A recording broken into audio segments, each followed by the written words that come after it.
don't open that Roth IRA yet. I mean it. You're about to do the right thing in the wrong order, and that one mistake can quietly cost you tens of thousands of dollars. Two people, Jake and Marcus, both decide this is the year they finally get serious about money. Same age, 31, same income, $66,000 a year, same $500 a month they can spare. Jake does what every finance video told him to do. He opens a Roth IRA on a Tuesday night and starts maxing it out. Marcus does almost the exact same thing, except he stops, looks at the order, and does 3 boring steps first. 30 years from now, Marcus has roughly $140,000 more than Jake. Same money in, same funds, same market. The only difference is the order. I know that sounds dramatic. Let me earn it. Because the Roth IRA is one of the best tools you will ever touch, but it is almost never supposed to be step 1, and the internet has the whole thing backwards. By the end of this video, you'll know the exact order where the Roth actually sits, and the one situation where opening it first is a real mistake you can't undo. My name is John, and I spend a genuinely unreasonable amount of time thinking about the order. People do things with their money because the order matters more than almost anyone tells you. If you're someone who's been told to just open a Roth and start investing, but nobody ever explained where it fits in the bigger picture, make sure to hit that subscribe button and give this video a thumbs up if it helps you out. Quick disclaimer before we go any further. I'm not a financial advisor, and this isn't financial advice. This is for educational purposes only, and your decisions are your own. Now let's talk about why the order is backwards. Here's the thing. Almost nobody says out loud, a Roth IRA is not an investment. I know you've heard people say I put money in my Roth and it went up. But the Roth itself is just a container. It's an account, a wrapper, a bucket. What you put inside the bucket is what actually grows. You can fund a Roth IRA and leave it sitting in cash for 10 years, earning basically nothing. And a shocking number of people do exactly that. Fidelity and Vanguard have both reported for years that a meaningful chunk of IRA money just sits uninvested because people think opening the account is the finish line. It's not. It's the bucket. So when someone says, just open a Roth IRA, they're handing you an empty bucket and walking away. The bucket is great. The Roth is genuinely one of the most powerful buckets the U.S. tax code allows because everything inside it grows and comes out completely tax-free in retirement. But a powerful empty bucket is still empty. Hold that thought because it's going to come back when we talk about Jake. Let me show you the order most of the internet teaches, because once you see it, you can't unsee how broken it is. The typical advice goes like this. Step 1, open a Roth IRA. Step 2, invest in index funds. Step 3, get rich slowly. That's basically the whole pitch. And it's not wrong exactly, it's just dangerously incomplete, because it skips the 3 things that should happen before that Roth ever gets a single dollar. Picture this. It's the end of the month. You've been diligently maxing out your Roth IRA, feeling responsible, feeling like an adult, and then your car makes a noise it has never made before. The repair is $1,400. You have $19 in checking. So what do? You reach for the credit card. That card charges you somewhere around 22% interest, which is right in line with the average credit card rate the Federal Reserve has tracked for the last couple of years. And just like that, your beautiful tax-free Roth account that earns maybe 7% a year after inflation is being completely erased by a debt charging you 22. You're earning 7 in one hand and bleeding 22 from the other. That's the trap. That's what happens when the order is backwards. You built the top floor of the house before you poured the foundation. So let's pour the foundation. Here's the actual order, the one Marcus followed, and I want you to notice the Roth doesn't show up where you think it does. Step 0, before anything else, is a tiny starter emergency fund. Not the big one yet, just $1,000 to $2,000 sitting in a boring savings account. Why first? Because this is the thing that stops you from reaching for that credit card the moment life happens. Life always happens. The water heater dies. The dog eats something it shouldn't. The car needs tires. Without this small buffer, every emergency becomes new high-interest debt. And you can't build wealth on a foundation that keeps cracking. So Marcus, before he touches a single investment, parks $1,500 in savings. It earns almost nothing. That's fine. His job isn't to grow. Its job is to be there. Think of it like the airbag in your car. You're not hoping to use it. You just never want to drive without it. Now here's where it gets really interesting, and this is the step that separates people who build wealth from people who just look like they're building wealth. Step 1 of the real order is your employer's 401k match, if you have one. I need you to hear this part, because it's the single most expensive mistake hiding inside the bad order. A lot of people skip their 401k entirely and run straight to the Roth IRA because some video told them the Roth is better. But if your employer offers a match, say they match 50% of what you put in up to 6% of your salary, then that match is a 100% return on your money the instant it lands. Let me say that again because it's almost unfair. If you put in $1 and your employer puts in 50 cents, you just made 50% before the market does anything at all. The S&P 500 has historically returned around 10% a year before inflation. Your match returns 50% or more on day one. There's no investment on earth that reliably beats free money from your employer. And yet Jake, in the bad order, skipped his match to fund his Roth because nobody told him the match comes first. Over 30 years, the match Jake left on the table is a huge chunk of that $140,000 gap. He didn't lose it in the market. He just never picked it up off the floor. Now, I know what some of you are thinking. John, my job doesn't offer a match. Or I'm self-employed. Okay, real talk for a second. If there's no match, then this step simply doesn't apply to you, and you get to move on. You're not behind. You just have a slightly different map. For you, the Roth actually does move up the list, and we'll get there. But if you do have a match and you're skipping it to fund a Roth, please pause this video and go check your 401k contribution right now. I'm only slightly kidding. That is genuinely the highest return move available to most working people, and it expires every single year you don't use it. Step 2, once you're grabbing the full match, is to kill your high-interest debt.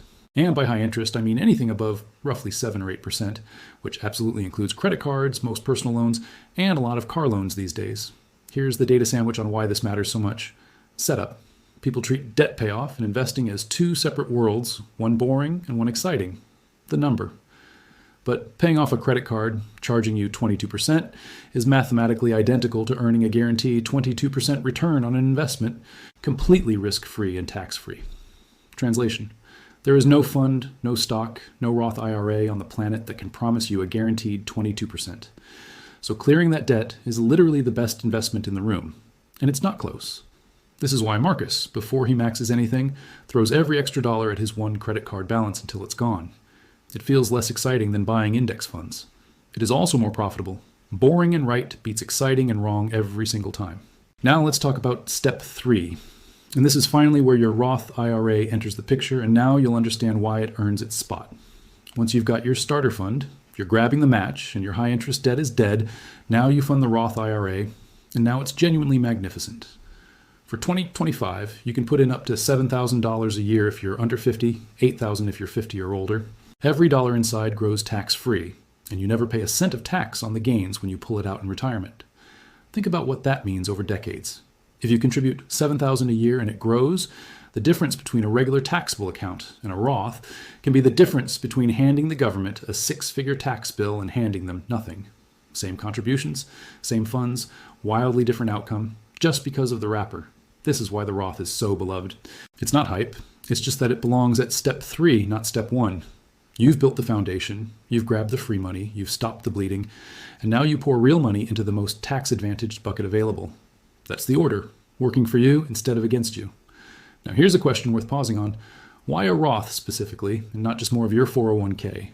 Be honest with yourself for a second.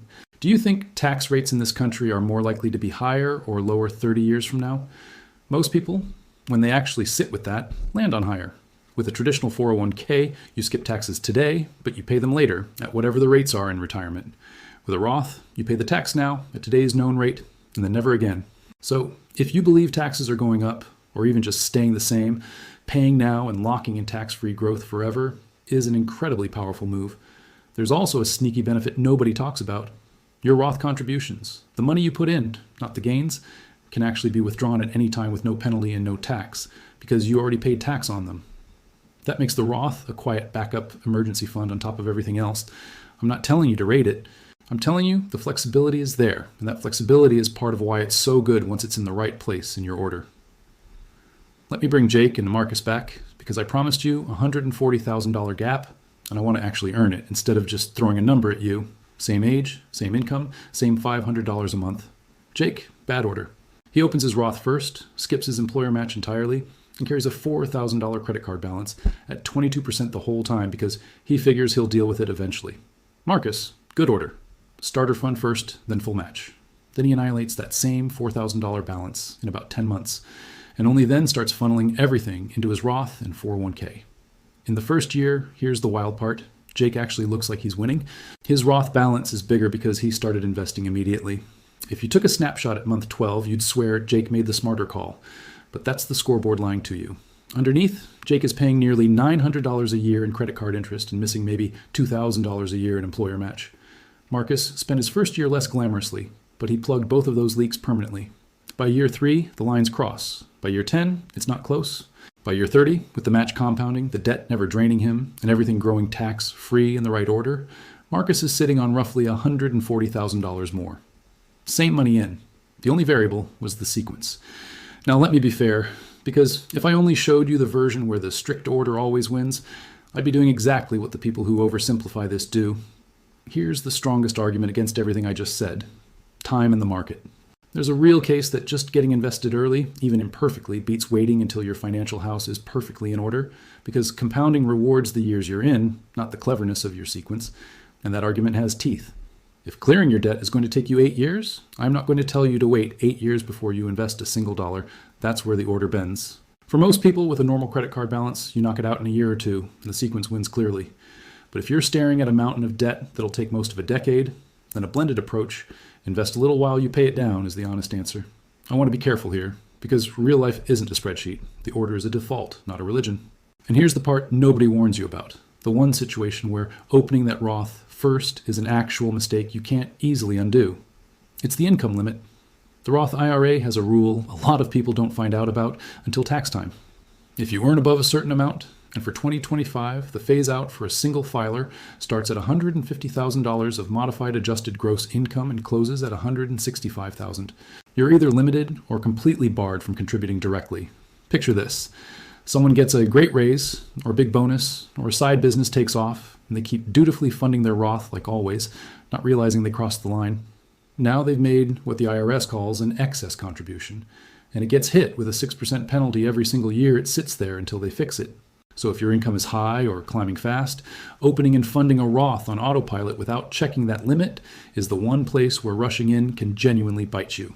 There are legal ways around it for high earners, the backdoor Roth being the famous one, but that's a different video. The point for today is simple. The order isn't just about returns, it's about not stepping on a landmine you didn't know was there. Let me anticipate one more objection, because I can hear it. John, this is a lot of steps. I just wanted to start investing, and now you've given me homework. I get it, truly. But here's the reframe. This isn't 5 separate hard things. It's one decision made in the right sequence, mostly automated, and then you barely think about it again. Set up the starter fund once. Set your 401k to grab the match once. Throw everything at the debt for a year, then turn on automatic Roth contributions and walk away. The whole thing front loads a little effort to save you a decade of quietly leaking money. You already know this feeling in miniature. It's the difference between packing for a trip the night before calmly versus throwing things in a bag at the airport in a panic. Same trip. Wildly different experience. The order is just packing the night before.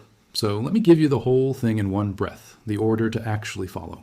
Step 0, a small starter emergency fund of $1,000 to $2,000 so life can't force you into new debt.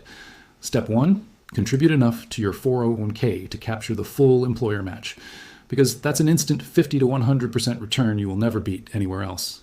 Step 2, destroy your high interest debt, anything above roughly 7 or 8%. Because paying off a 22% card is a guaranteed 22% return. Step 3, now fund your Roth IRA, the tax-free bucket, and fill it with low-cost index funds so the bucket isn't sitting there empty. And if you've got room after maxing the Roth, you go back and fill up the rest of your 401k, then a regular taxable account after that. That's it. That's the order. The Roth is in there. It's powerful. It's beautiful. But it's step 3, not step 1, and now you know exactly why. Here's the part that I hope sticks with you long after you close this video. The reason the bad order is so seductive is that it feels like progress. Opening a Roth on a Tuesday night feels productive. It gives you that little hit of I'm finally doing it.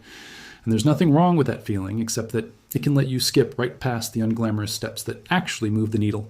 Grabbing your match isn't exciting. Paying off a credit card isn't a flex you post about. A $1,500 savings buffer doesn't feel like wealth.